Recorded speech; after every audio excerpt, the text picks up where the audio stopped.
આજે મહાકુંભનો છઠ્ઠો દિવસ છે.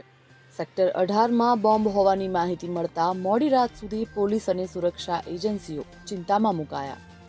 પોલીસ, ડોગ સ્ક્વોડ અને બોમ્બ ડિસ્પોઝલ સ્ક્વોડની ટીમોએ મહાકુંભના સેક્ટર 18 સહિતના વિસ્તારમાં સર્ચ ઓપરેશન હાથ ધર્યું હતું, પરંતુ ક્યાંય કશું પણ મળ્યું ન હતું. સફાઈ કામદારને બપોરે ફોન આવ્યો હતો કે સેક્ટર 18માં બોમ્બ છે. થોડી જ વારમાં બોમ્બ બ્લાસ્ટ થવાની ભીતિ હતી. જે ફોન આવ્યો હતો તે અંગે પોલીસ કોલ ડિટેલ મેળવી રહી છે. અત્યાર સુધીમાં 7.5 કરોડથી પણ વધુ શ્રદ્ધાળુઓએ સંગમમાં સ્નાન કર્યું છે.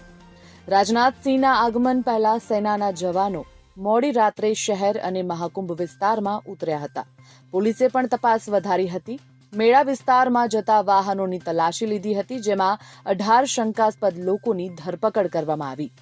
તેમાંથી કેટલાક પાસે આધાર કાર્ડ નહોતા, તો કેટલાક પોતાના વિશે સાચી માહિતી આપી શક્યા નહોતા, જ્યારે અનેક યુવકો ચોરીની શંકાના આધારે ઝડપાયા હતા.